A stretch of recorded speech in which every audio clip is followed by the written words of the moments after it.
Hi friends, welcome to நல்லதொரு வினை channel. இந்த வீடியோ சனிக்கிழமை காலையிலேருந்து எடுக்க ஆரம்பித்தேன். இந்த வீடியோவில் என்னோடய லன்ச் ப்ரிப்பரேஷன் தான் அவங்க கூட ஷேர் பண்ணிக்க போகிறேன்.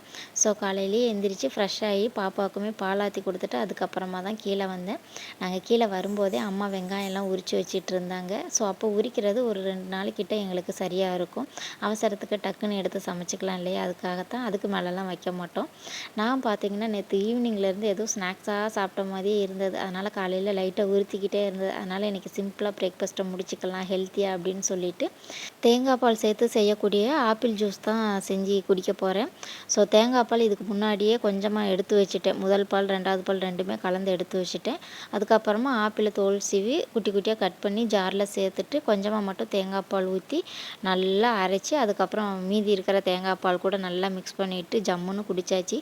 சுகர் எதுவுமே சேர்க்க வேண்டிய அவசியம் இல்லை. அந்த தேங்காய் பாலையும் லைட்டாக ஒரு ஸ்வீட்னஸ் இருக்கும். அப்புறமா ஆப்பிளும் ஸ்வீட்டாக தான் இருக்கும். எக்ஸ்ட்ரா எதுவும் சேர்க்க வேண்டியதில்லை. உங்களுக்கு தேவை அப்படின்னா சேர்த்துக்கோங்க. வெயிட் லாஸ்லாம் பண்ண போகிறீங்க அப்படின்னா இந்த மாதிரி ஜூஸ் எல்லாம் எடுத்துக்கோங்க. உடம்புக்கு ரொம்பவே நல்லது. இந்த ஜூஸ் நான் காலையில் ஒரு 10 மணிக்கிட்ட குடித்தேன். ஆனால் 2:30 மணி வரைக்கும் எனக்கு பசி எடுக்கவே இல்லை. அவ்வளோ ஃபில்லிங்காக இருக்கும். கண்டிப்பாக இந்த ஜூஸை நீங்கள் ட்ரை பண்ணி பாருங்கள். ஜூஸ் போட்டதுமே நின்றுக்கிட்டே மடக்கு மடக்குன்னு அந்த ஜூஸ் எல்லாம் குடிச்சிட்டு அதுக்கப்புறமா மற்றவங்களுக்காக பிரேக்ஃபாஸ்ட் செய்யலாம் அப்படின்ட்டு அந்த வேலையை செய்ய ஆரம்பிச்சிட்டேன்.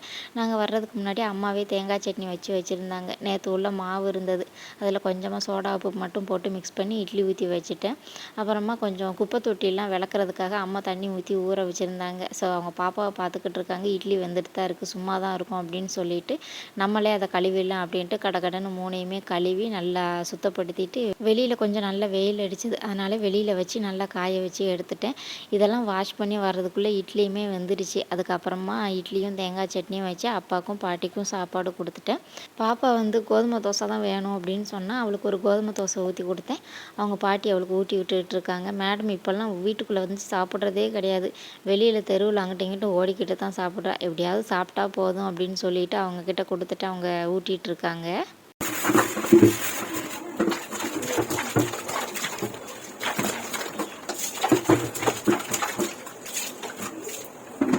அப்பா வெளியில் வடை வாங்கிட்டு வந்தாங்க. அது கூடவே சாம்பார் சட்னி எல்லாம் கொடுத்துருந்தாங்க.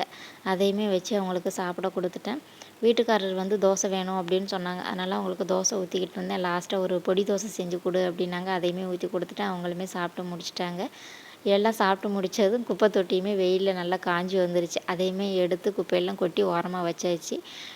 நேற்று போல் மதியம் பெட்ஷீட்டெல்லாம் கொஞ்சம் வாஷ் பண்ணி காய போட்டிருந்தோம். கொஞ்சம் நேரம் காஞ்சது. அதுக்கப்புறம் பார்த்திங்கன்னா திடீர்னு மழை பெய்ய ஆரம்பிச்சிருச்சு. உடனே உள்ளே எடுத்துகிட்டு ரூம்குள்ளே எங்கெங்கெல்லாம் இடம் இருக்கோ அங்கெல்லாம் காய போட்டு வச்சுருந்தேன். பாதி காஞ்சிருச்சு.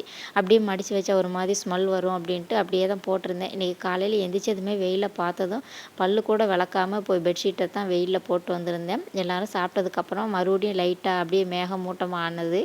எதுக்குடா வம்பு அப்படின்ட்டு மேலே போய் கடன்னு துணியெல்லாம் எடுத்துகிட்டு மடித்து வைக்க வேண்டிய இடத்துல வச்சுட்டேன். தேய்க்கிற துணி அப்படின்னு இருந்தால் கூட லைட்டாக ஈரம் இருந்தால் ஒன்றும் தெரியாது. இதெல்லாம் மடித்து உள்ளே வைக்க போகிறோம் அப்படின்றதுனால கண்டிப்பாக ஸ்மெல் வரும்ன்ட்டு வெயிலில் நல்லா போட்டு அதுக்கப்புறமா எடுத்து மடித்து வச்சுட்டேன். அதுக்கப்புறமா லன்ச் வேலையை பார்க்கலாம் அப்படின்னு சொல்லிட்டு கிச்சனுக்கு வந்தேன்.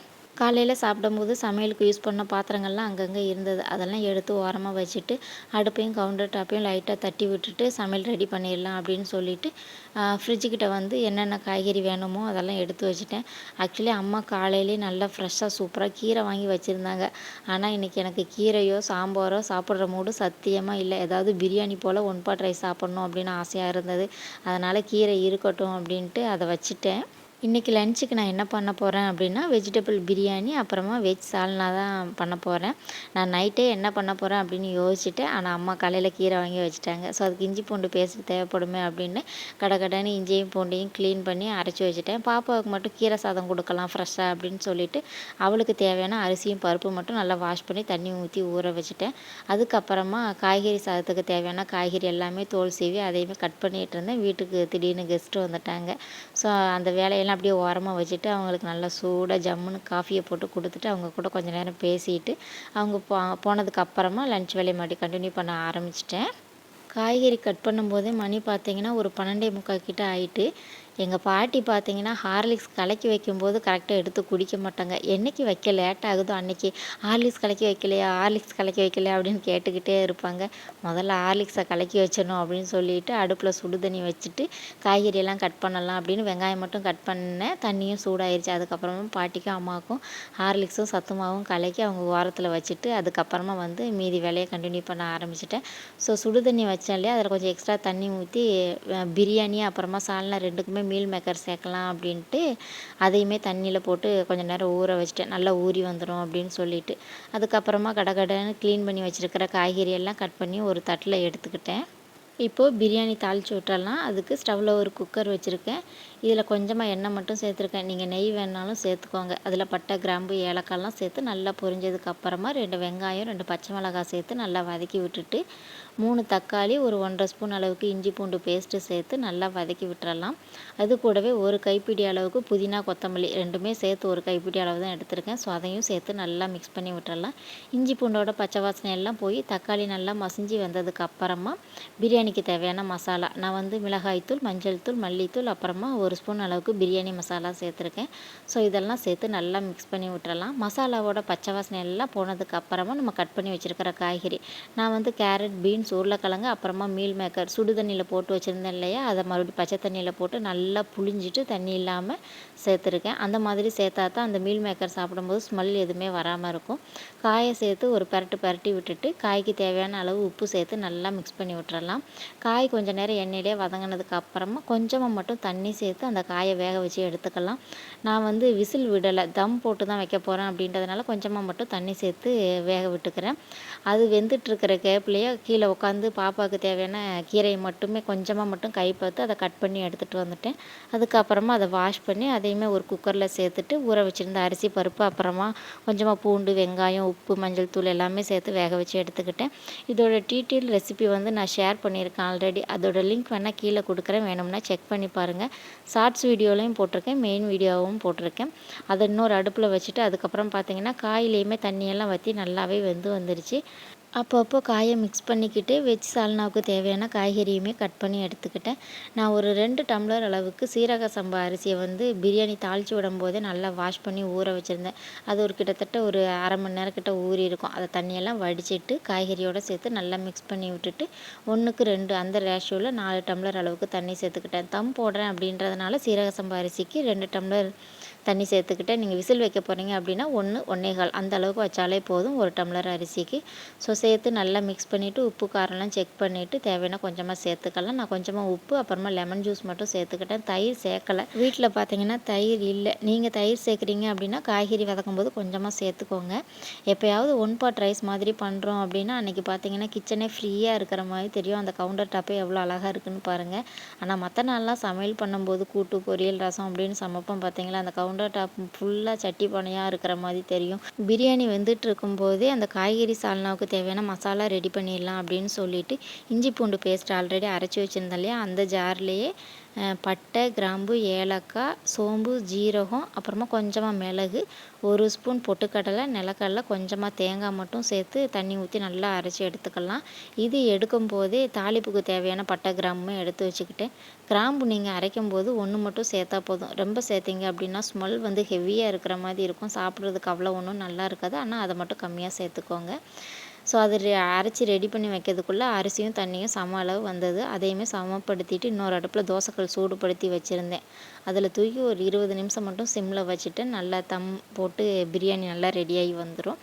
அதுக்கப்புறமா கீரை சாதமே ரெடி ஆயிடுச்சு. குக்கரையுமே இறக்கி கீழே வச்சுட்டேன். இப்போ வந்து சால்னா தாளித்து விடுறதுக்கு கடாயில் எண்ணெய் சேர்த்துட்டு பட்டை, கிராம்பு, ஏலக்காய் சேர்த்து நல்லா பொரிஞ்சதுக்கப்புறம் கொஞ்சமாக சோம்பு சேர்த்தேன். சொல்ல மறந்துட்டேன், சால்னாவுக்கு மசாலா அரைக்கும் போதும் சரி தாளிப்புக்கும் சரி கொஞ்சமாக வந்து கல்பாசி சேர்த்துக்கோங்க.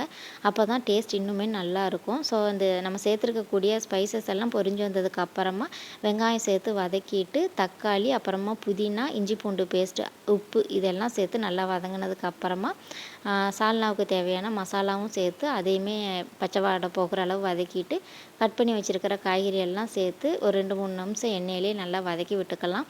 அடுப்பை சிம்மில் வச்சுட்டு காலையில் வாஷ் பண்ணி வச்சுருந்த பாத்திரம்லாம் இருந்தது, அதெல்லாம் எடுத்து அடுக்கி வச்சுட்டேன். ஓரளவு காய் வெந்து வந்ததுக்கு அப்புறமா நம்ம அரைச்சி வச்சுருந்தோம் இல்லையா தேங்காய், பொட்டுக்கடலை பேஸ்ட்டு, ஸோ அதை கடாயில் சேர்த்துட்டு ஜாரையுமே கொஞ்சமாக தண்ணி ஊற்றி கழுவிட்டு அதையும் சேர்த்துக்கிட்டேன். எக்ஸ்ட்ரா சால்னாவுக்கு தேவையான அளவு தண்ணியும் சேர்த்து நல்லா கொதிக்க விட்டுறலாம். நம்ம பொட்டுக்கடலை, கடலைப்பருப்புலாம் சேர்த்துருக்கோம் அப்படின்றதுனால நல்லாவே கெட்டியாகி வரும். அதனால் பயப்படாமல் தாராளமாக தண்ணி சேர்த்துக்கலாம். ஆனால் நான் வந்து இன்றைக்கி கம்மியாக தான் சேர்த்துருக்கேன். அதே மாதிரி எண்ணெயும் கம்மியாக தான் சேர்த்துருக்கேன். நீங்கள் வேணும் அப்படின்னா எக்ஸ்ட்ரா சேர்ந்துக்கோங்க. நல்லா எண்ணெய் பிரிஞ்சு நம்ம ஹோட்டலில் சாப்பிட்ற அதே டேஸ்ட்டில் வரும். நம்ம நிறைய எண்ணெய் சேர்க்க வேண்டாம் அப்படின்ட்டு நான் கம்மியாக தான் சேர்த்துருக்கேன். ஸோ சால்னாவை அடுப்பில் வச்சுட்டு சிங்கில் கடந்த பாத்திரம் எல்லாமே வாஷ் பண்ணி கவுத்திட்டேன். அதுக்கப்புறம் சால்னாவையுமே நல்லா மிக்ஸ் பண்ணி சிம்மில் வச்சுட்டேன். நல்லா எண்ணெய் பிரிஞ்சு வரட்டும் அப்படின்னு சொல்லிட்டு. பாப்பாவுக்கு பார்த்தீங்கன்னா கீரை சாதமே சூப்பராக ரெடியாகி வந்துருச்சு. தண்ணி கொஞ்சம் கம்மியாக வச்சிட்டோம் போல், கெட்டியாக இருந்த மாதிரி இருந்தது. சூடு ஆறுனதுக்கப்புறமா இன்னுமே கெட்டியாயிரும் அப்படின்னு சொல்லிட்டு கொஞ்சமாக சுடு தண்ணி மட்டும் ஊற்றி நல்லா மிக்ஸ் பண்ணிவிட்டு பாப்பா சாப்பிடக்கூடிய பாத்திரத்தில் போட்டு மூடி வச்சுட்டு அந்த குக்கரையுமே வாஷ் பண்ணிடலாம் அப்படின்ட்டு அதையுமே வாஷ் பண்ணி வச்சுட்டேன். இந்த சைடு பார்த்திங்கன்னா சால்னால நல்லாவே எண்ணெய் பிரிஞ்சு வந்துருச்சு. கொஞ்சமாக கருவேப்பிலை, மல்லி இலை மட்டும் சேர்த்து நல்லா மிக்ஸ் பண்ணிவிட்டு ஸ்டவ் ஆஃப் பண்ணிட்டா சூப்பர், அவ்வளோதான் ரெடி. பிரியாணி பார்த்தீங்கன்னா ஒரு 20 நிமிஷம் லோ ஃப்ளேம்லேயே வச்சுருந்தேன். அதுக்கப்புறம் ஒரு 10-15 நிமிஷம் அப்படியே வச்சுட்டு அதுக்கப்புறமா தான் ஓப்பன் பண்ணேன். நீங்கள் எப்போயுமே பிரியாணி பண்ணுறீங்க இல்லைன்னா ஒன் பாட் ரைஸ் பண்ணுறீங்க அப்படின்னா ஒரு ஷார்ப்பான கரண்டியை வச்சு முதல்ல ஓரங்கள்லேருந்து எடுத்து விட்டுட்டு அதுக்கப்புறமா மிக்ஸ் பண்ணால் தான் அரிசி வந்து ஒரு மாதிரி குழஞ்சாப்பில் இருக்காது. அதே மாதிரி நல்ல உதிரி உதிரியாக கிடைக்கும். இன்றைக்கி நான் வீடியோவில் செஞ்சு காட்டின மாதிரி வெஜிடபிள் பிரியாணி அப்புறமா சால்னா ரெண்டுமே ட்ரை பண்ணி பார்த்துட்டு எப்படி வந்ததுன்னு கமெண்ட் பண்ணுங்கள். இந்த ரெண்டோட காம்போவும் ரொம்பவே சூப்பராக இருந்தது. எல்லாருமே சூப்பராக சாப்பிட்டாங்க. பாப்பா வந்து பிரியாணியோ சிக்கன் வைக்கிறையோ அப்படின்னு சொல்லிட்டு வந்தா. ஆனால் அவளுக்கு கீரை சாதத்தை கொடுத்து ஏமாற்றியாச்சு. பாப்பா பாதி தான் சாப்பிட்டா. அதுக்கப்புறமா அந்த பிரியாணியில் உள்ள கேரட்டெல்லாம் கொஞ்சம் கொஞ்சம் கொடுத்தேன், சாப்பிட்டா. சாப்பிட்டுக்கிட்டே விளையாடிட்டு அதுக்கப்புறம் அவளும் தூங்கிட்டா. அதுக்கப்புறம் வீடியோ எடுக்கலாம் அப்படின்னு பார்த்தா ஃபோனில் ஸ்டோரேஜ் இல்லை. இதோட விளாக் முடிச்சுக்கிறேன். வீடியோ பிடிச்சா லைக் பண்ணுங்கள், ஷேர் பண்ணுங்கள். தேங்க்யூ.